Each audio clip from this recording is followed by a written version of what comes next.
All right, how you guys doing out there on YouTube? It's your boy, the big homie OD. I got a UFC legend, the icon, the former UFC champ, and a UFC Hall of Famer, an MMA, like just world renowned, used to be one of the most popular UFC fighters out there, just one of the main go-to MMA fighters that you had to see. You had to see from the entrance to his ground and pound. You just had to see the whole thing. I'm here with none other than Tito Ortiz. How you doing? Good one, man. How are you? Oh, I'm doing excellent, man. Like we just said a minute ago, I'm out here in Vegas cooking up, and you out there living it well in the good weather of Huntington Beach, huh? Yeah, no, it's beautiful out here, man. This is why I call it paradise. This is my home, man. Vegas is my home away from home, so it's either Huntington Beach or Vegas. So I get the both best of both. Right. Okay. I could dig that. So there's a lot of stuff that I want to cover with you. I want to talk about MMA when you was fighting, how you started. I want to take it down to you and Chuck Liddell. Like you guys just really cemented UFC as a super popular sport. Y'all broke the pay-per-view. And then we want to talk about the current stuff that you got going on. You got some interesting things going on currently that we're going to touch on late. So let's start it off towards the beginning. Like, what was the first UFC fight or MMA fight you've ever seen? First one I seen, I think it was UFC number one, Hoist Gracie when he won it, and Oh, I was intrigued by it. I was like, man, these guys are savages. And I never assumed myself to be an MMA fighter at all, but a guy by the name of Tank Abbott who fought in the UFC, I was his wrestling partner. And then they made a weight class, it was 199 in UFC. They only had lightweight, middleweight, and heavyweight. And I thought I'd give it a try. May 30th, 1997, UFC 13. I fought as an amateur. First time I ever fought, never fought before prior to that. I fought for free. I was the first and only UFC fighter to fight for free. And I stopped my first guy in 22 seconds, and I was in the finals against Guy Metzger.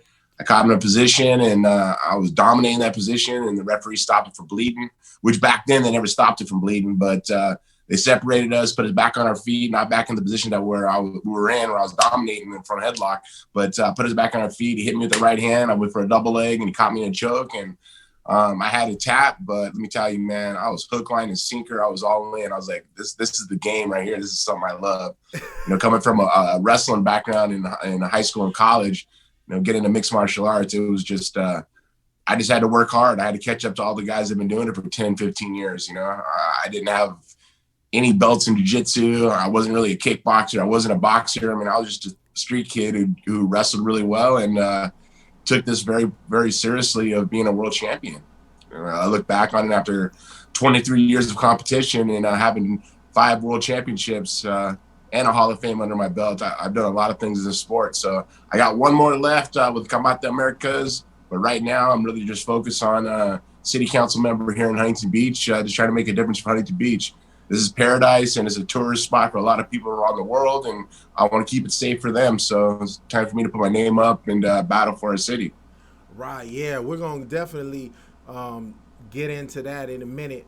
I want to still stay on the beginning a little bit. When you first heard about like mixed martial arts as opposed to just like karate or certain things? Like my first um, coming aware a deep awareness of it was when I watched what was the Van Damme movie where Bloodsport. Bloodsport. Yeah. Bloodsport. Yeah. So when did you first really become aware of all of the MMA different fighting styles? I think I was when I followed Frank Shamrock. I followed Frank Shamrock, not Ken, the older one who was in WWE, but the younger brother who beat me, Frank Shamrock, because he got wrestling, he got jiu-jitsu, and he got Muay Thai kickboxing and put it all together. I think he was the first true mixed martial artist. He understood how to be a well-rounded athlete. And after I lost to him, I went up to Stanford, Sacramento, and I went and trained with him.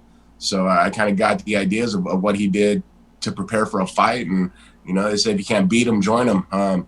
And I did, because after that, he didn't want to fight me. And I got it. You know, I was a young kid who was big and strong, and I learned really fast. So learning the jiu-jitsu, the kickboxing, the boxing, and putting it all together, being a mixed martial artist, it was hard coming from a wrestling background that I happened to be on my back and doing jiu-jitsu stuff that, you know, in wrestling and collegiate wrestling, you're not supposed to be on your back. You can get pinned in those situations where the match is over. Well, in this is you got to defend, you know, and protect yourself on the ground by going to your back. So it took me about a year to learn that whole position of jiu-jitsu. And, you know, and throughout the years, I just learned more and more, where I went from going completely defensive to being offensive also with submissions. So it was kind of finding the, you know, the happy medium in between of being a mixed martial artist completely, of not just being a wrestler or just being a Muay Thai kickboxer or a jiu-jitsu guy, but having the whole game and putting it together. It's like the Rubik's Cube, you know, when you're playing it, you click, all of a sudden all the colors match. You're like, ooh, I won. Well, that happened to me after I won my world title, because I understood, you know, just the concept of how to make martial arts a mixed martial arts of the sport it is today. Right, I could dig that. Okay, answer me this. Like, when we look back and we think of Royce Gracie, UFC 1, and we know how it was like no weight class or whatever, he wound up winning it. But when I look back on it, I'm like, okay, it's almost like he had this secret of jiu-jitsu that these other fighters didn't have. And when you consider that, does it take away a little bit that he had this secret that the other fighters didn't have? Or is it still just an amazing accomplishment because he was good enough at it to beat these other guys at their martial art, whether they were bigger or smaller than him or whatever? Well, I think it was really this competitive side of it that Royce Gracie understood, and he knew the martial art that he was taking at the time, where he was, you know, 5th grade black belt. But it was kind of like comparing chess to checkers. Chess being mixed martial arts and checkers being what everybody thought they would be. And it was just so many different ways to win a match. You had to be well-versed, you know, you had to be a great cardio. And, you know, you watch the evolution of the sport in general. You know, I was there after, I'd probably say, the 2nd generation. We're at the 4th generation now. I'm still here, but it's just one of those things you got to learn. You got to have an open mind. You got to be able to learn from other people. You know, even losing other guys, you learn something from it. I mean, that is just life in general. You got to learn from things that you mess up on, or, you know, you could do better the next time. And Royce Gracie was a guy that I really looked up to with submissions. And then I watched Ken Shamrock with the submissions he had, because it was more of a sambo wrestling style where it was submissions with wrestling. Then I watched Oleg Zatarov was another guy, and then Tank Abbott came into it and he showed his punching skills. And then you know, there were just so many other martial artists that came about that, but the one that stood out the most besides all of them would have to be Frank Shamrock, because he understood the ins and outs of the ground game to the stand-up game to the jiu-jitsu game, the wrestling game, and having great cardio at the same time, being a straight professional in the sport of mixed martial arts. And, you know, I would have to say I learned a lot from Frank, and as I got older, I matured a lot as just a person, and not just a person, but as a fighter also. You know, I've been able to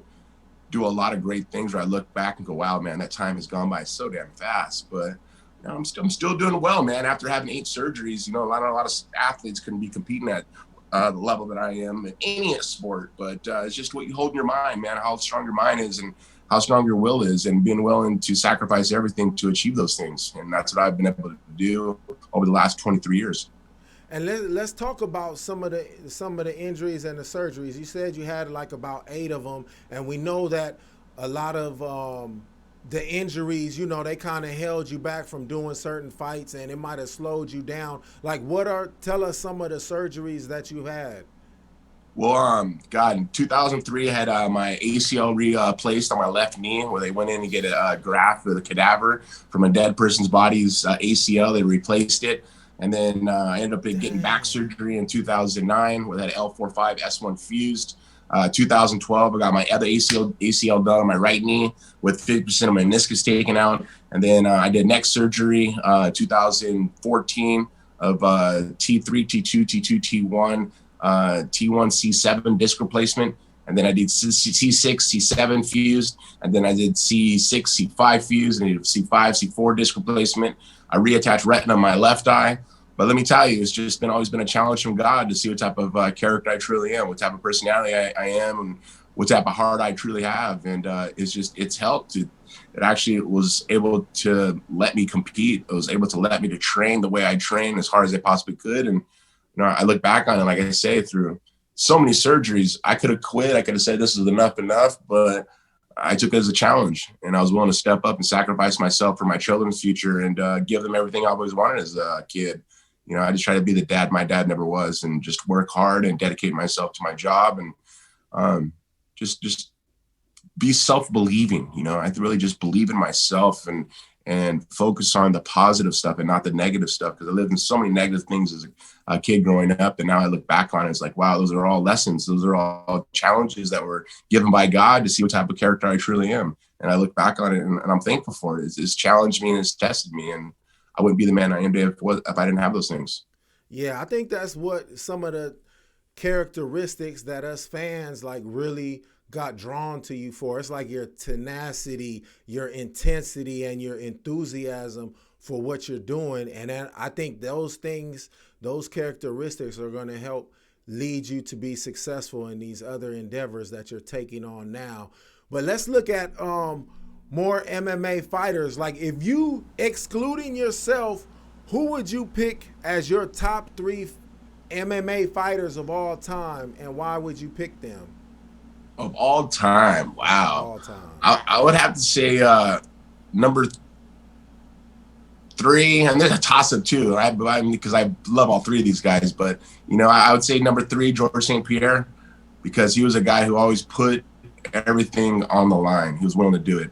Number 2, Anderson Silva, because he was one of the best 185-pounders in the world. He was slick. He showed with slickness and boxing skills, and he actually was in the Matrix pretty much. And then number 1, hands down, above all the rest of the 2, Johnny Bones Jones. He's one of the best in the world, man. He was one of the best light heavyweights ever graced the octagon, and he beat my record of the most title defenses, light heavyweight. But I'll give him the credit, man. The kid is a phenom. Guys, he's a monster, man. That guy, he's one of the best ever to grace the octagon for sure. Yeah, I agree with those picks. I might have changed the order around, but I definitely agree with those picks. Like, those are all top notch, and just the fact how long they held their belts and everything, they put on some streaks that like is ridiculous in right? UFC. It's just like crazy. And let's talk about who'd you say was number 1? Not Anderson. Johnny Bones Jones. Yeah. Bones Jones. Let's talk about him real quick, because he's definitely one of the greatest MMA fighters of all times. But like say if I had to be on the other side of the fence, like, why is he not so great or whatever? And I'm gonna keep it to inside the ring too. He's like, isn't he like 6'6", right? Yep, 6'6". His reach is 86 inches or 87 inches. Yeah, I mean, he's a specimen, man. That cat. So this is my only knock on him, and I want to bring this after I talk about this. I want to bring it to boxing and MMA. But my knock against him is like, he's 6'6", and there's heavyweights that are like 6 foot, 6'1", 6'2", and I think he's so dominant because he's actually fighting in a weight class lower than what he really should fight. Like, I think he should allow himself to grow and fight the heavier fights. But if I was him, I would do the same thing too. I would take. Man, you gotta understand, that guy walks around at 225 at the most, maybe 230. Most heavyweights, they're 250, 245. You're giving up that weight difference. I mean, in collegiate wrestling, that's a big difference. You're giving up 10 pounds. A huge difference. You're giving up 20 and 30 pounds. I mean, that's a big difference. But Johnny Bones Jones, I mean, I made the 205-pound weight class. It used to be 199 before I was the champ, or when I was the champ, it was 199. When UFC got bought by Zuffa, they asked me what would be the perfect weight for me. I said 205. I walk around right now about 215. When I get really big, I maybe get 225 at the most, and make the 20-pound cut. It's easy. We've been doing our whole lives in college wrestling and high school wrestling. And Johnny Bones Jones goes exactly the same situation. That's his weight class because that's his perfect weight. You know, he weighs in at 205, gets back up fight time around 220, 221. And I do the same thing. And there's many other light heavyweights that do exactly the same thing. Now, the heavyweights that are 6 foot and they're 265, I don't know, is it just a series of maybe laziness of not getting in super great shape of being down to 205? I mean, that's always been my thing is, you know, I could fight heavyweight, but fighting 205, I knew I was at my best shape possible. I knew I put in the right work. I knew every rocket behind me was unturned. I knew the things that I did for that camp, I did right because I made the weight easy. I think there was only one weight cut that I had that was a problem when I fought Rodrigo Nogueira, that I cut 34 pounds in about 2 days, and I thought I was going to die. But once again, when you sign the contract, you got to fulfill the obligation that they give you and make it 205 pounds. Johnny Bones Jones did it time and time again, and did it with you know, without even getting touched almost. You know, I think Dominic Reyes was the only one that gave him one of the best fights. And it just shows how good he truly is. And people got to understand just the weight difference and the size difference. It's how serious we want to take this fight and how much we dedicate ourselves to this competition of mixed martial arts. Yeah, definitely. It's a lot of mental, huh? Oh, dude, you didn't tell you, man, this is the most loneliest sport in the world is being a fighter, because when you go to bed, you ain't got all your homies to back you up. When you get in the cage, you got all your homies to back you up when it comes to training. You got to make sure you do the work. You got to make sure you do all the extra stuff, the eating, running, boxing, sparring, jiu-jitsu, wrestling. I mean, it's an 8-hour day, 7 days a week, or 6 days a week where it's nonstop, man. It's just, I'm going out to fight another man to see who has the better name. And people say, yeah, money. Yeah, it's about money. Of course, this is a career for all of us. But at the end of the day, it's our name. You know, when we walk out, whose hand's raised and whose head's high. And that's important because sometimes you let a lot of your fans down. You got to make sure that they understand what you've gone through in the personal life. But when it comes to the fighter game, it's totally different also. Mixing those two together can be disastrous sometimes, but also can be a dream, man. It can be a miracle where you go, wow, I got through this and I did everything possible. But now I look back on it and it was a hard camp. It was a lonely camp because I'm the only person fighting. I don't have a quarterback passing to my wide receiver for the touchdown. I got to do everything to put myself in harm's way and make sure I get my hand raised by doing the camp. Yeah, it's hard. It's hard to try to hide behind somebody in the octagon, huh? If you lose, like it's you.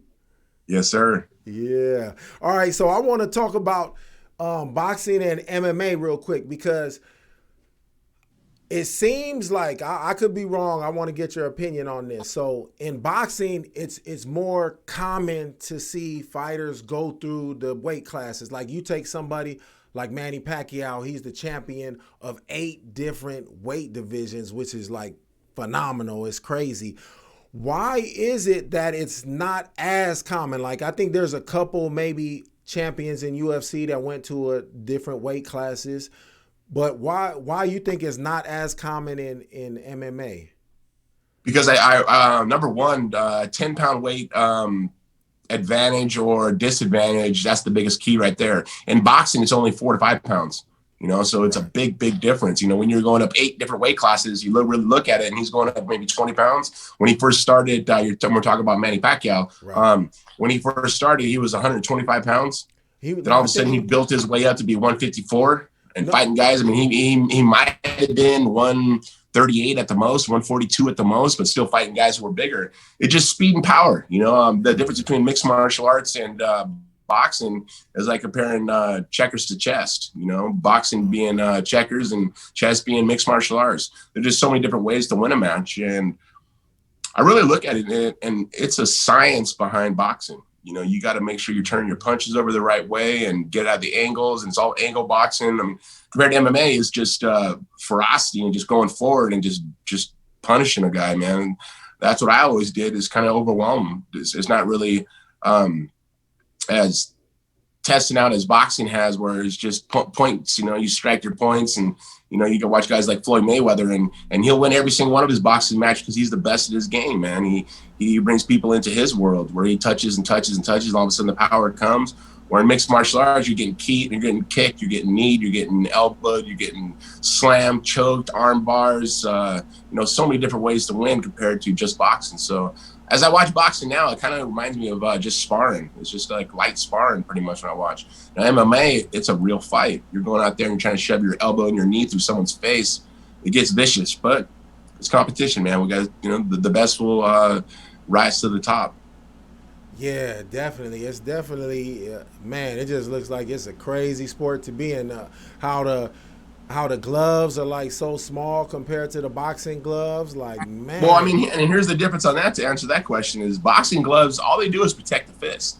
They ain't protecting the guy's head from punching him in his head. There's no protection there. It's just protecting his fist, so he can go through 12 rounds of 3-minute rounds. Now, MMA, we got the little small gloves because we only got the championship rounds or 5 rounds, 5-minute rounds, and the undercard are always 3 rounds, 5-minute rounds. It's only 15 minutes, and you smash somebody with those little small 4-ounce gloves, you're gonna knock them out or you're gonna cut them. Now with the big boxing gloves, it's kind of protecting the guy a little more, so it's not as vicious. Right. Okay. I see that. That makes sense. All right. We were just talking about boxing real quick, and I seen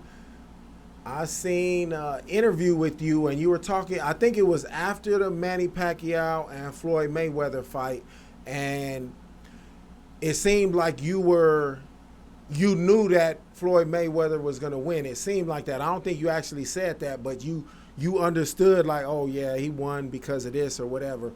Why do you think Floyd Mayweather was able to beat Manny Pacquiao? Because a lot of people thought Pacquiao was going to be able to beat him. Pacquiao couldn't catch up to Mayweather. Mayweather's just too damn slick. I mean, you gotta understand, this guy, he doesn't party. He doesn't drink. I've been out with him many times in Vegas, and that guy does not drink. He takes fighting so seriously. When it's his life and his name, he really wants to represent himself really well. So when he fought Manny Pacquiao, he really just went out and did his game of boxing. It was like playing chess with the master. And like I say, Floyd, I got to give him all the credit in the world because the guy is a hard-working American who's willing to put his life on the line to fight anyone. And when he fought Manny the first time, I really just seen a guy just playing his game. Everything was for shoulder rolling, and Manny wanted to fight, and Mayweather, he wanted to box. It was a big difference. It's from a sport to being so angry you want to try to kill the guy in front of you, where it's no longer a sport, it's become a fight. And Mayweather's always been a straight boxer, man. He's a master of his craft, that's for sure. Yeah, a lot of not a lot of people, but some people get frustrated with that style, like not wanting to mix it up with people. But tell us about just the strategy of it. Like, man, that strategy, you don't want to do what your opponent is strongest in. You want to do what your strength is. Yeah, well, I mean, I think Mayweather has really just controlled every single fight he's ever been in. And it's always like all of a sudden the guy's beating him a little bit better. When he fought Conor McGregor, I thought McGregor won the first 3 rounds, but I come to realize that he really just was playing the game. He was trying to carry him on a little longer in the fight, and which I understand, but it's just he's so damn slick, man. He just moves off every punch, and every punch is only a couple inches away, and when you're able to move your head just a little bit out of the way, and it changes the game, it becomes a boxing game, and he's been doing it all his life as a young kid. So he's never changed, he's never deviated to what he wanted to do of being the best ever, and he is the best ever, man. 50-0, you can't complain. Yeah, and also beating so many champions. Like at one point, he had the record for defeating the most champions, which is crazy, being undefeated, and also how easily he beat them. Like he's never really been like beat up. Yeah, I think he's only been taken to the ground once, dropped to the ground once, and he got back up. But I think anytime after that, he's never really been hurt at all, man. He's, like I say, he's slick, man. That's that was in the Zab Judah fight. His glove actually touched the ground, and they should have called it a knockdown, but they didn't. But it's like his butt or nothing, his back never hit the canvas or none of that. So, correct. Yeah. So we watch boxing a lot, as you can see. I mean, I've always been a boxing fan. I mean, that's something that got me in, was watching Mike Tyson as a kid growing up. I always wanted to be vicious like that. So when it came to fight game for myself, I was vicious, man. I come out, and it's not about who that person is or how much money I'm getting paid. It's about my name, my brand, about what type of person I am, and I'm going in to hurt them. And that's always been my game plan. It's being vicious, being the the strong lion versus the weak sheep, and that's how it always came out to fight, man. Yeah. It's always been my game. Hey, and that's what it looks like. It looks like you the wolf out there and they the sheep, man. If you ever watch, Right. when we watch it as fans, that's what we see, and we love to see I appreciate that. it, man. Yeah. All right, so I want to bring up an MMA fighter. Let's move on from boxing, because at one point, I don't know what to think of this. At one point, they were saying Fedor, however you say his last name, Emelianenko. Yeah, Emelianenko was the baddest man on the planet or whatever. What do you think of him at that point in time? Because he eventually came and fought some UFC fighters. He took some losses, like he lost to Dan Henderson and a couple other people. But at that point in time, do you really think he was the best in the world at whatever weight class? Or was it because he just, like, let's compare it to the NBA. He was like overseas and he just didn't play in the NBA yet. So we couldn't really tell. Well, I think the comparison to this was like the same thing in boxing where they padded people's records. When guys were like, 48-0 as heavyweights, you never heard anybody they ever fought before. Well, Emelianenko was the same way. He fought a lot of guys in Japan that weren't the best in the world. There are Japanese guys who were a lot smaller sometimes, or guys that he was the better fighter. And don't get me wrong, he's a vicious fighter. But as far as calling him one of the best ever, no, he never competed against the best ever. Guys like Randy Couture, he was the best ever at his time because he was beating heavyweights and light heavyweights. I mean, he took my belt from me. Right. But you just, I think in general, you watch how guys compete against others here in mainland United States compared to competing against guys in Japan. There's a big difference because the guys here are very, very competitive here in the United States. The cream of the crop comes to the UFC. And that's why we were always there, because that's where the best guys fought. Yeah, definitely agree. And I took that stance like as you, like he just hasn't fought these guys over here like the best of the best. Like he was fighting good fighters, but I don't think they were like elite fighters like you guys. No. Yeah. No, and don't get me confused. I mean, he was a great fighter. I mean, he still is. I mean, he still competes. He is a great fighter, but there's always someone a little bit better at heavyweight, And I think UFC always held those guys along with Randy Couture. As I look back on it, I mean, those are some of the best heavyweights ever. Definitely. All right, so let's bring it to you and in the UFC, and then we're going to get to the new stuff that you got going on. I'm excited to talk about that stuff. But let's talk about you and Chuck Liddell for a minute, because I think you guys really cemented the UFC with you guys' fights. You guys were both so big at the time. I think your first time you fought, you were bigger. And it was just such a monumental fight at the time. And I just recently found this out that you guys were friends before that. Like, when did you first meet Chuck Liddell? How did you first meet him? Gosh, this would have to be after his first UFC competition back in 1998. One of my managers became both of our managers at the same time. And I started training with Chuck, and we became the first Team Punishment. And I go to his home up in San Luis Obispo and train with him. He'd come down here to Huntington and train with me. And then the UFC got bought by Zuffa, and they rented a house for us up in Big Bear. He came up to Big Bear, and we were just training partners, man. We were boys. I thought we were boys, but I guess he begged to differ. And I really just didn't understand that. I mean, I had a conversation with him and saying, if we fought each other, we want to make sure that we get paid stupid money, man. These guys are making so much money off of us. How come we can't stand our ground and defend what we think we should be paid? And he sold out. But, that's the past. It is what it is. there's so much hearsay of back and forth what people really know the truth is. And I have my story, he has his story, and then there's the truth, And at the end of the day, I know what the truth is. And ESPN tried to say the truth, but they got edited probably about 20 times for the 20 for 20, or excuse me, 30 for 30 on ESPN.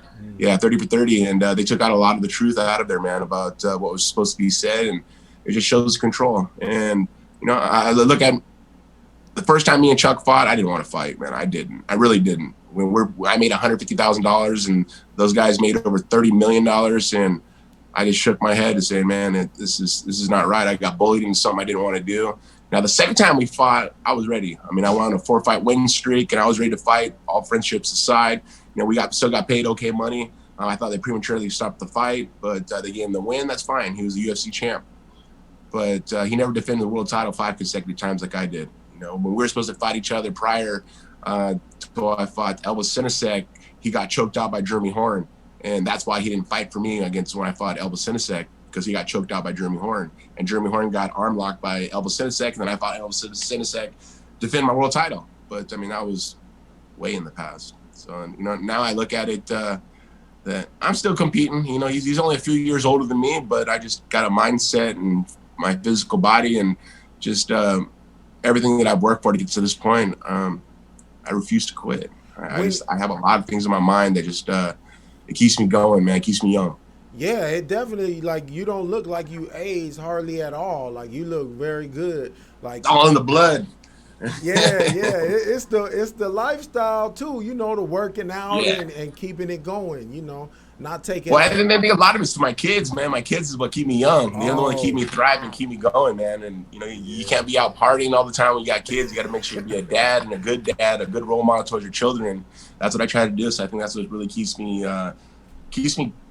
humble and keeps me down to earth. It keeps me the man of who I am. That's for sure. Definitely. Yeah, I got kids, so I feel you on that one. Definitely. When you said you didn't want to fight Chuck Liddell the first time, what made you, like, go ahead and sign the ink on it? Was he just, like, being too disrespectful, or? I had the UFC, I had Dana White, I had Chuck Liddell, and all of their fans on me, saying nonstop that I'm afraid of fighting Chuck, and I won't fight him. And I mean, it was such BS. It was nonstop. It was just the company and Chuck versus me. And I got pushed into something I didn't want to do. And I finally said, you know what? Enough's enough. Just got to get this shit over with, and let's do it. And I did it. And I could say I regret it, but I really didn't. I really got to see how people's true colors are. You know, I'm a really respectful person, man. I believe in being a good man, being a good friend. And it was just people turned their back on me. And I got to see who the true people were once the dust settled. Yeah, sometimes the light will shed, or what is it? The light will shed. I don't even know the damn saying. Whatever. Truth will set you free. Yeah. So, shout out to Battle Rap Opinions. They say thanks for all the memories, Tito. Salute. They just showing you some love on the chat. I appreciate it. Yes, sir. So you guys wound up fighting the second time. Then later on down the line, how long? The third fight was maybe like a year ago or 2 years ago? Or 2 years ago. Okay, 2 years ago. How important was Tito Ortiz first, Chuck Liddell, the third one for you? Like, he had beaten you twice, and it was my life. It was my life. I was willing to sacrifice everything in the world to make sure that he did not beat me. And you got to understand, when that situation did come about, and he said, "I'm going to call you out," and I was like, "Man, for what? You shouldn't be fighting right now." He's like, yeah, just wait till I knock you out again. I was like, all right, here we go again. Here's the Tito's afraid of fighting Chuck, and I can see the whole storyline, what they're going to build up. And I said, you know what, dude, if you want to do this, we'll make it happen. And then De La Hoya thought he'd get into the business, and he has no business being in mixed martial arts, and he did, and we put on the fight. And prior to that, you know, I trained 18 weeks for the camp, the longest camp I ever had up to that point in my career. But I wanted to make sure that I was ready and I was confident, and I was. I mean, I knew what I can do. And I stopped him in the first round, 4 minutes and 29 seconds, I believe, in the first round. But it was just, people were clowning him after the factor, but before, he was God. He was like, oh, this guy's going to knock you out, and he's the best, and da-da-da-da. Next fight he got against Johnny Bones Jones. And I was like, you guys must have forgot. I'm going to change history this day, let me tell you. And let me tell you, when I knocked him out, it was just the factor, you know. I made, once again, shit money for it, but it wasn't really about the money at that point. It was more about my name. It was really about my character, of who I personally am. And I was willing to expose the weaknesses that he had, and his chin was one of those weaknesses. So when I tapped him on the chin with the right hand and he fell, I was like, attack. Yeah. Onslaught of punches, and it was what it was. You know, I could say that I'm really proud of it, because I was able to put myself through an 18-week camp. I was really able to tell the naysayers that I haven't gone anywhere, and You know, people say, "Oh, Chuck Liddell, he was should have been fighting." I was like, "Well, the guy should never signed the fight. He should have never called me out. He should have never made me look bad on media of saying that I was afraid to fight him, because I would have let it go. I just said, you know what, whatever. But he wanted to call me out and he wanted to fight, so he signed it up, and I had to do my job, and that was to knock him out. And I didn't want to take him down. I remember Rashad Evans was doing the commentating for it, and he was like, "God, Tito, set up a takedown." And I was like, "I'm not going to take this guy down. I'm going to punch him in his face." So I have confidence in my hands, man. You got to have confidence in your hands, and I do. Yeah, that was a good fight. I like that because y'all was just like, let's go. We not going to the ground. We just gonna throw these Hell things. No. Yeah, and it just seemed like it was like a burden lifting off your shoulder. You know what I'm saying? He was up on you too, and you just get it out, and just the animosity that y'all had. I just know you really, really wanted that. Bad. I mean, like I said, 18 weeks of my life I dedicated strictly to that fight, man. I was in one of the best shapes of my life, and you know, my last fight against Alberto Del Rio is my best shape I've ever had in my life. I put in a 20-week camp, but once again, I want to make sure I get the most out of my life right now. When I'm 50 years old and I look back and I go, you know what? I got the most out of it when I was in my 40s. I got the most out of it. Because when Randy Couture fought and he won the heavyweight world title at 46 years old, people never thought he would do it. He said, oh, he's an old man. He's done. He's over the hill. Well, BS. He came back and he won the heavyweight world title. And I don't know, can that happen for me? I'll have one more fight in my competition. So, you know, after that, I think I'll be done. You know, I just want to take advantage of the situation and the time right now. You know, my mind's right, my body's right, and everything's like in par where I need it to be at the age I am, and I'm happy. Life's good, man. Life's really good. That's a beautiful thing. Let's go back to Oscar De La Hoya real quick, because you said he didn't. It was funny when you said that. I started laughing. You said he ain't got no business promoting MMA. And what I'm hearing with Canelo, and you know they got their lawsuit going, you know, and Sugar Shane Mosley talking about Golden Boy Promotions too. So he might not belong in boxing either. But I want your opinion on why you think he shouldn't be in MMA. You know, I should have listened to Dana right before me and Chuck fought, and he was talking about De La Hoya, about what type of person he was, and I should have listened to Dana. Man, I blew it. But, you know, you got to give people the benefit of the doubt, and like I say, for Oscar De La Hoya, he had no business in MMA because he couldn't even remember the fighters' names when he did the press conference. I mean, I looked to myself, I'm like, did he really just not know their names, or he just didn't want to do the work? Or, I mean, to be a promoter, you got to do these little diligent things that are really, really important, and he wasn't able to do it. I mean, he didn't. I don't know if he wasn't able to do it or he just didn't care about it. And as I told my attorney at the time, I was like, man, they're going to try to set an example of us, me and Chuck, saying that we couldn't get the pay-per-view buys, that we couldn't do this, we couldn't do that boxing's way better than MMA. And they're trying to use it as an example. And as I looked at the history, I kind of came to that conclusion that, yeah, they're trying to make an example of us. And did they? Maybe. Is it better than boxing? Yes, we are. Did he mess up? Yes, he did. Was our fight able to do a really big number? It could have if he would have done the job right, but he didn't do the job right. And just disappointed because they promised me so much. They promised me everything, and they never gave one thing at all besides my show-up money. My show-up money was about as much as I made in my first fight with Chuck. So it wasn't about the money for me. It was just more about my name and the hatred I had towards Chuck, that I had to shut him up.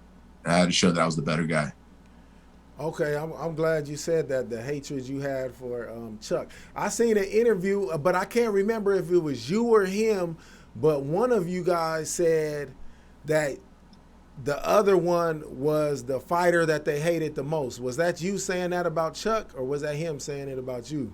I think that was Chuck saying about me. Oh. Every fighter hates me that fights me. When they fight me, they hate me so bad because they talk.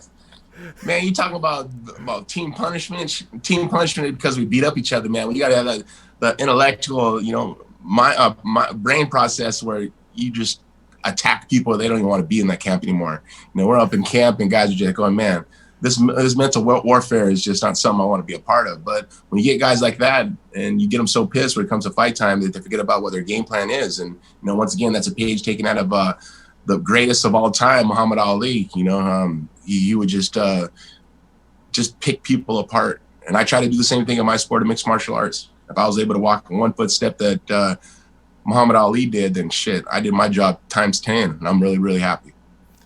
Yeah, definitely.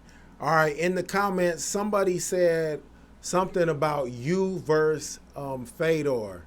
I think that would be an amazing fight. What do you think?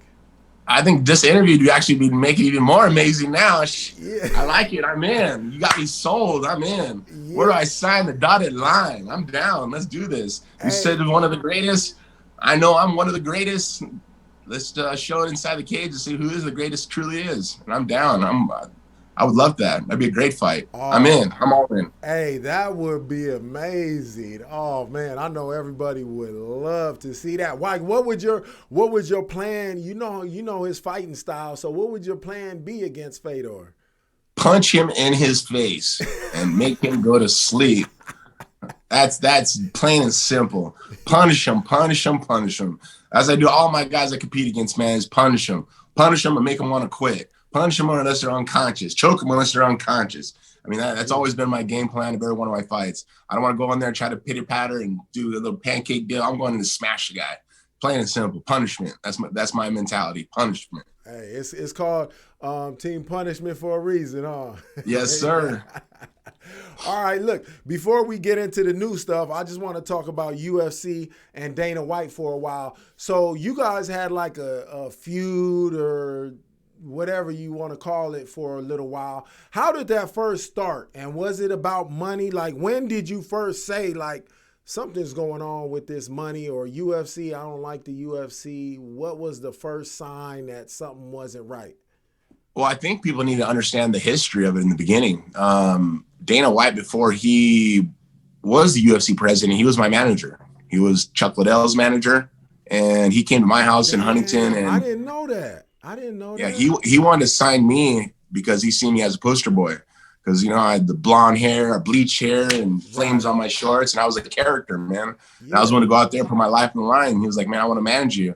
I used to help out with Floyd Mayweather in the back, and I think I could help you. And when he became my manager, he did. He stood his ground. He fought for me against the UFC when it was owned by Zuffa when it was owned by SCG back in the day. And there was an opportunity that came about. There was a contract I renegotiated, or he renegotiated, and he said, "You know what? Either you like this or we're going somewhere else." And he hung the phone up, and I looked at him like, "Man, this is my career you're messing with. You better make the right decision." He's like, "Don't worry, they'll call back." And Dan was right. About 30 minutes later, they called back and said, "You guys got a deal." Well, that's the type of negotiating that I learned from him. So he taught me that same type of negotiating, but it really doesn't work against him. He doesn't like it. He doesn't like to be bullied. He doesn't like to be, put into question of, do I deserve more money? He always just fights for his own. And I understand it's business, but I was always the guy that always said different, man. I always fought for the fighters. I fought for the future of the fighters and what they got paid. What I thought I deserved because all the work I gave into that point. And Dana didn't like that at all. He didn't like get his feathers ruffled at all. And I was that guy. I was always the one being outspoken. I was always just saying it how it was, and he didn't like it. And I wish we didn't end on the terms that we did, because at the time he was a good friend of mine. We used to travel all the time together and have good times. But as you get older, you think hatred's a word that needs to go away. And I think I'm at that point now where I don't hate the guy. I really just think that we had our differences. We were two bulls in a room, and we didn't get along. And it was because we had the same ideas that we needed to own in the room. And I'm the one out there fighting, put my life on the line. I'm putting my health in risk, and I thought what I was deserved, and they didn't think the same. And I walked away in 2013, happy because I had to get control of my family and re-wrangle my family together and take care of my kids' future. And I stepped away from UFC at a time where they were just bashing me nonstop that I couldn't take it, man. It was just mental warfare that I couldn't handle anymore. I need to take care of the future of my children, my family, and myself. And it was really, really important. Right. Yeah. It was like you left, and then you went back a couple times, right? I really never left. I stayed with the UFC, but there was a time negotiation came about where I had to step out for a year, and they ended up coming back to my house and saying, "What do you want? Here, you can have all of it." And I got what I wanted, and that only happened, I think, twice. The first time was they wanted to renegotiate my contract right before I fought Vitor Belfort, and I didn't want to resign because I said, "You know what? I should get more money. I see you guys making great money now." And I was just looking out for the best of my future. And when I beat Vito Belfort, my contracts were done. So I stepped away. I did the Celebrity Apprentice with Donald Trump. It was on MTV, and I wasn't going away, man. I was not going away. I was doing a lot of things to keep my name relevant. And that's why they came back and had to sign me not once, but twice. And every time my money boost went double to triple to what it was. Oh, so sounds like you made the right decision in my eyes then. Yeah, I mean, like same man, it's for my family. That's all it was, man, for my family's future. And, I always want a house on the water. I live here in the harbor, in Huntington Harbor. I've always wanted a house on here. I have one, the boat behind my house. These are just goals that I've had through myself. And yes, it's just materialistic things. But as a kid growing up, that having nothing and starving, eating powder, drinking powdered milk, and having government cheese, and I mean, there's so much stuff I grew up as a kid that I shouldn't be here right now, but I refuse to be a victim, man. I refuse to be a victim of society, and I just want to be a hardworking American and just do the right thing for my children. My father was never there for me as a kid, so I want to do everything my father didn't do, and that's what I'm doing for my children. And at the end of the day, yes, this is a business, but at the end of the day, I'm human and I make mistakes, and I just want to do the best I possibly can for the future of my children, man. Be a dad that my dad never was. Yeah, I think everybody could respect that to the fullest. When you look at your career and you look at what's going now in not just UFC but MMA in general, is it safe to say that MMA fighters are underpaid or? There's fighters on UFC that make really good money, that make money they deserve. But a lot of fighters, you need to understand, you need to do the groundwork. You need to do all the publicity, all the autograph signings, interviews. To build your brand up, you need to do these extra things. And that's how you can get paid extra money. When you became relevant to society in general, you're not just a fighter, you're doing other things outside the box that I understood, from 2005 to 2011, I would go to Iraq for free with the USO and give back to our troops and raise the morale of them. I would do movies, I would do, being on Celebrity Apprentice. I would do things just to make my brand bigger and just being a fighter, because I understood once I'm done with fighting, what else am I going to transition into? And, being a business owner, yeah, that's great. With this COVID-19 pandemic that's about right now, I can't wait till it goes over to go back to normal life. But I guess we're going to have to wait until November 3rd to make that go by. And but right now is just being a businessman, man. It's just being focused on what I truly, truly want in life. And that's the best for my children. And like I say, I can't say this enough, is just being a wholesome family. Having nuclear family in my home is important. Having God in our home is important. Having the future of my children of being AA students is important. Being in GATE classes is important. And they're already in these things. They're doing wonderful. But I just can't wait for all of us to finally go back to normal life, for the economy to boost through the roof and my kids get back into school. Because right now they're dumbing our children by being on Zoom. And it pisses me off. And I really just can't wait until November 3rd, man. Can I get in here any quicker, please? Please, Lord, please. I could dig that. All right, since the NBA finals are rolling around, I just want to ask you this basketball question, just because it's, we're in basketball season because of COVID. Really? Basketball's playing right now? Yeah, you don't pay attention?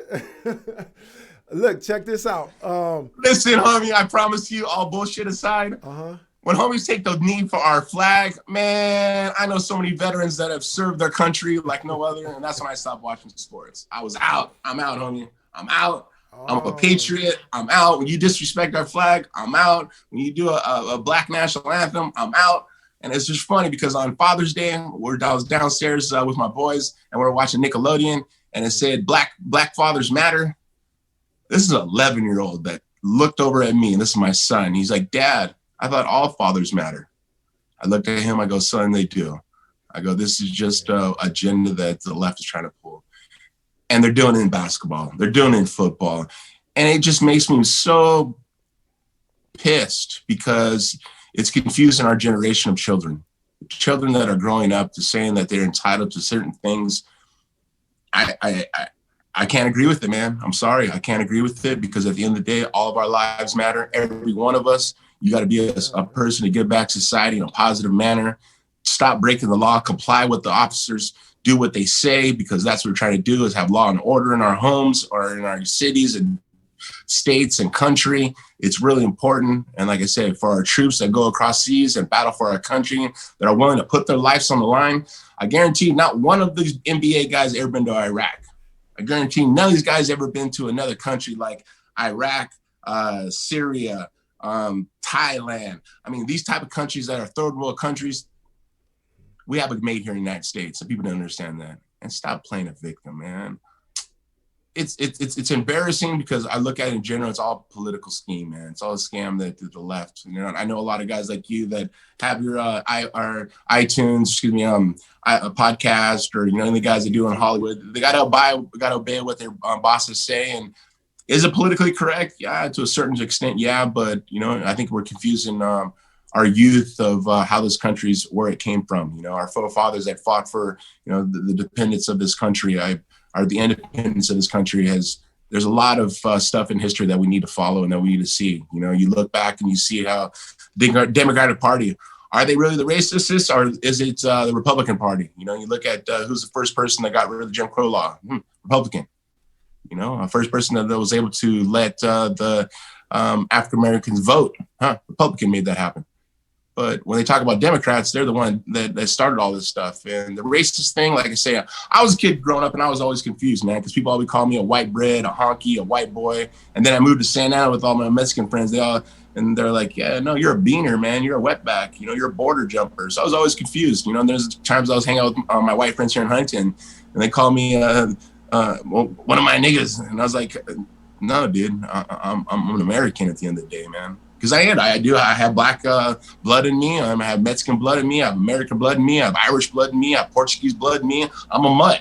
But, I'm living society proof that American dream is still alive. And, we go back on basketball. It's just a shame, man. All these guys are confused. They really didn't take their history classes seriously. And they all come from a college grad education. And it's important that our history is important to this country, because they say if you make a mistake twice, it becomes a decision. And the first time it's a mistake. The second time is your decision. And the history should have taught us a lot. And I teach my kids to it all the time, man. It's important because my parents don't push education on me. And I got to make sure that it's important for our future, man. And, you talk about the NBA and I talk about the NFL also. And it just bums me out that a lot of these guys sit there and take a knee for people who have lost their lives for our country, and they're saying that they're oppressed. Making millions of dollars, homie, and they're oppressed. Have ever these guys ever had powdered milk? They ever had government cheese? They ever lived on welfare? Maybe as kids they might have, because they had that dream to be a millionaire. I was that same kid. I had that dream of being a millionaire. And I want to live the American dream. And the American dream is right in front of us. You just got to go out and work for it. No handouts, no gimmies. Just go out and get it and do the respectful thing for our community, for our country. And it's important. And that's where I stand, man. And people don't like the way my views or how I say it. Hey, I'm a real cat. I came from nothing. My parents are heroin addicts. My mother got sober, gave me a second chance at life. And I'm able to lead this American dream because it is alive. Obama said the American dream is lied, or is no longer alive here in America. I call BS on that, because in 1998, he said he said Donald Trump is the American dream. Well, true to you, Obama. He was the American dream. Now the American dream is every one of the childs that are growing up here in this country to believe that it's still alive, because our president's showing it's still alive. Okay. So talking about we on politics a little bit. So now we're talking about the current times. You got some exciting things going on. So you want to become a councilman for Huntington Beach. So what inspired that, and what was behind that? Well, God, this happened in May 30th or May 29th. Black Lives Matter and Antifa came down to Huntington Beach, and they wanted to protest, which is fine. Go ahead and protest. You have your First Amendment right. I believe in it. Good job for you. Go ahead and do it.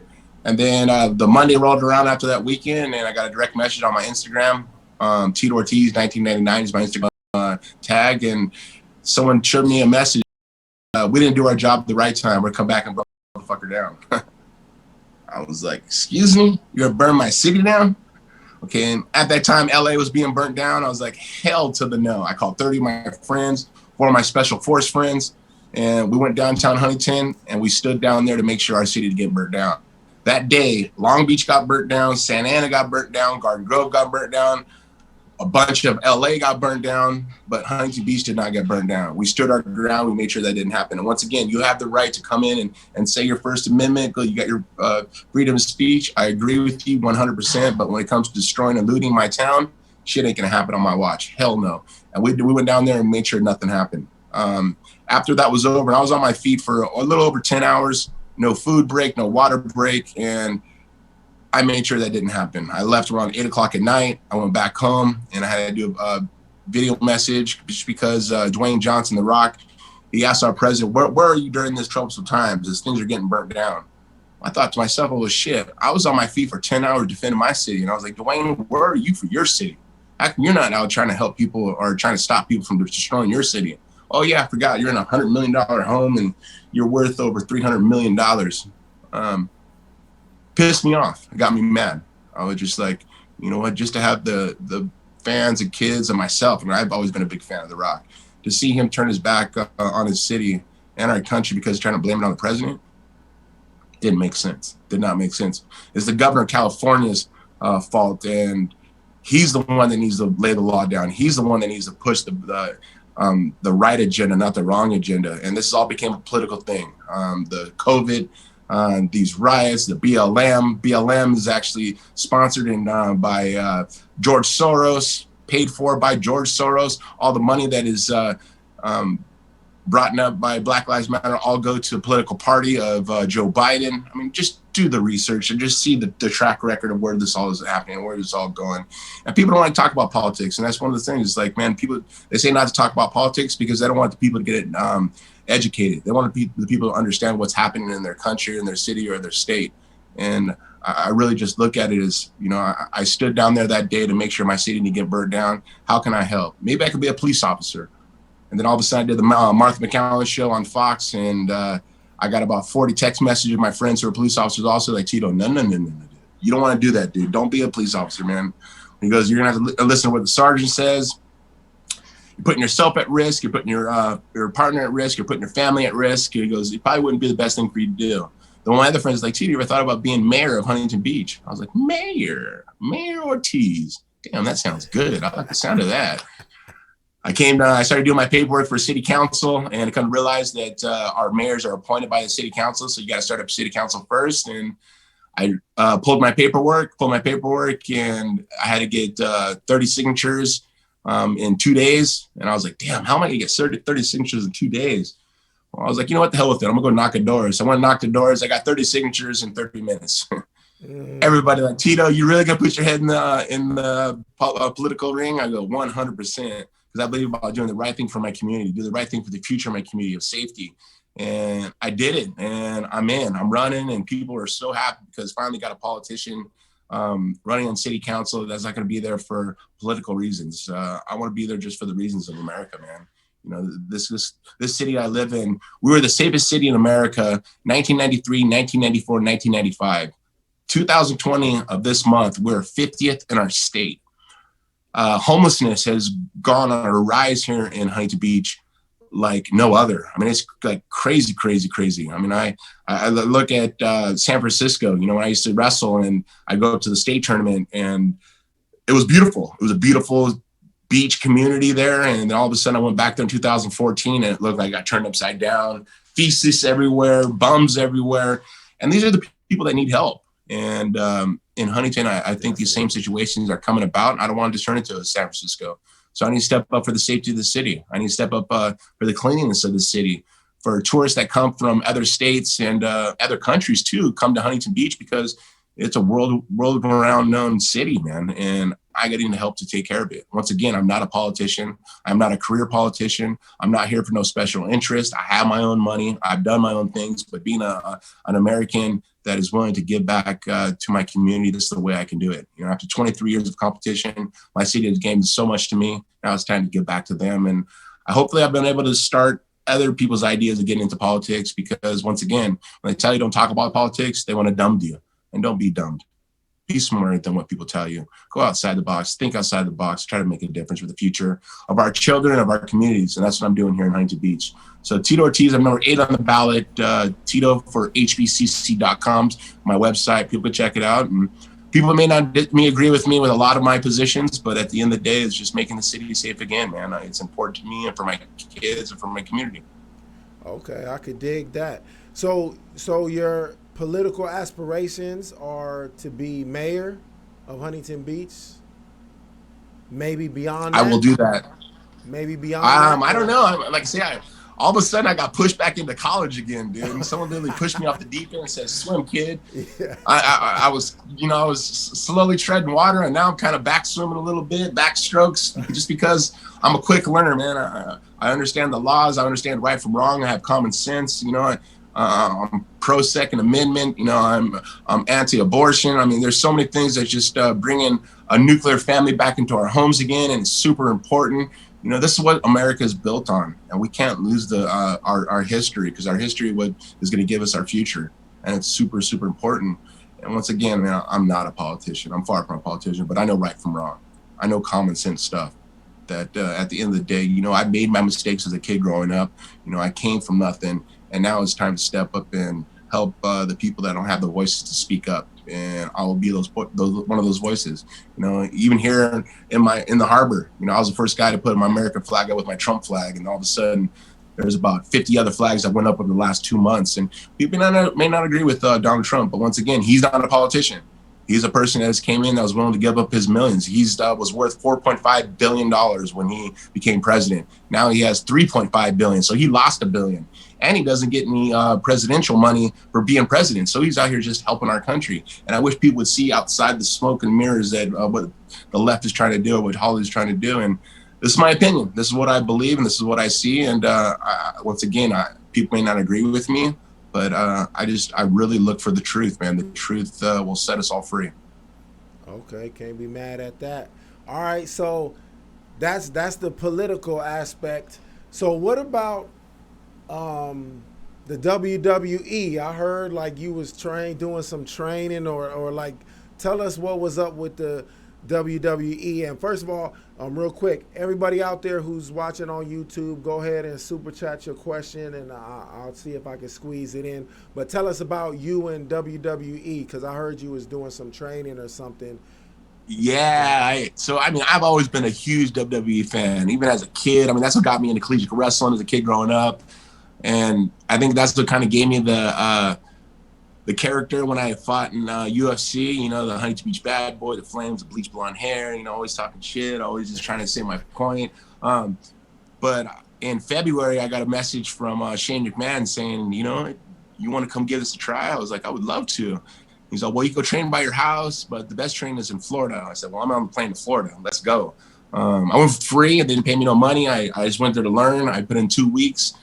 We trained almost every day. I trained with Norman Smiley, who was an amazing coach. I caught on to it really, really quick. Come to realize that you got to work hard. It's a lot of thought process that goes into it to put a match together. Yes, it is very physical, but it's very psychological too, of just the things you got to do to be on point. I see how the guys sell their images, and at the same time of the athleticism they have is just amazing, man. You would never understand it until you did it and see the bangs and the slams and the things they do. And just, man, it's hard on the body, but I was in, I did it for 2 weeks. I learned really quick. A lot of the guys that I trained with at that time, they're like, man, you're learning stuff that it took me like 9 months to learn. How you learn so quick? I'm like, I've always been a fan, man. I'm a quick learner. I understand the protocol, what you need to do to be a hard working guy. And it worked. But this COVID thing kind of threw a bomb on all of it. And I haven't heard anything yet. And I think this COVID thing kind of just, once again, it stopped a lot of competition from happening, along from the beginning of football season to basketball to MMA to everything. It's just the fans can't go watch a live event anymore, and I think that's what they're waiting for. So we'll see. I'm in it if they want it, man. I would love to do it. I'd love to be a heavyweight world champ. That'd be pretty cool. I do have one belt that I won against Alberto Del Rio when I choked him in the first round. We put our belts on the line, and actually, I have the spinner WWE belt, and it was pretty cool. I promised my kids that, and when I beat them, I gave it to my boys. My boys' smiles on their faces. They were like, nah. Anybody on YouTube, you can check it out. It's Tito Ortiz, the Uncaged, and it was just an amazing point just to have a WWE heavyweight belt, and it was real. It's metal and leather, and I was happy to have it and to give it to my kids because I promised it to them. I said, boys, I'm going to put in the work. I'm going to beat this guy. I'm going to give you guys a belt. They're like, really, Dad? Yes. I know it's not fake. I know it's not fixed. This is a real fight. And I went out there and did my job. Yeah, that's cool. That's an amazing story. So it's still kind of on the horizon for you to do some more WWE, just depending on what Maybe happens, possibly. Yeah, I mean, it's all in the WWE's hands. And I know they make great decisions for their company. Shane McMahon's an awesome guy. He gave me an opportunity. They paid for me to go out there, pay for my hotel, and I was happy. And I was willing to do the work, the diligent work that I need to learn what a wrestler truly is. And I did. It was hard. It was a lot of work. Yeah, I could imagine. Definitely. All right, so let me make sure that I covered everything. I think that was everything I wanted to cover, man. We done went over decades right here in this little interview. Right? You know what I'm saying? I'm like an open book, brother. I don't forget anything. I'm like an elephant, man. I remember everything to a T, too. Hey, the most important thing I got out of this is we want to see Fedor versus Tito. That's what came out of this. Well, there you go. You're the first one to let people acknowledge what's going to happen in the future. I think it's going to happen. Yeah. Oh, that'll be amazing, man. Well, I appreciate you taking your time. Good luck on all your political aspirations, on your future fight. Were you saying you had a fight coming up or something like that? Yeah. Well, in the beginning of next year, as soon as fans are able to go into the arenas, I'll be fighting again. Oh, okay. And what's that going to be under? Either Combate Americas or Bellator, one or the other. Okay. Would it be in the United States or where's it going to be? Yeah, for sure it'll be in the United States. It'll be here in Cali. Oh, okay. Dope. Okay, man. And tell them because I seen you was getting active on your YouTube channel. Tell them what your YouTube channel is again. Yeah, YouTube channel is Tito Ortiz Uncaged. And of course, my social media is Tito1999. That's Tito Ortiz 1999. And you got to literally put in every one of those digits, or it won't come up. I'm being shadow banned. And like I say, man, at the end of the day, I hope I didn't hurt anybody's feelings. I just try to be the right person for my kids' future, man. I know what it's like to be broke. I know what it's like to have nothing. And I'm living this American dream through hard work and dedication and being honest with myself. And once again, man, I hope I didn't hurt anybody's feelings. But, just do the right thing for this country. And that's what's important, man, is this country. Right. We only got one of these countries, man. And I've been all around the world. And there's nothing in this world like this country of America, man. We got to defend it. I heard that. All right, man. Take care. And hopefully we could do this again. Maybe after you win your political seat or whatever. And we'll chop it up again. I appreciate you. All right, homie. I appreciate it, man. Have a good day.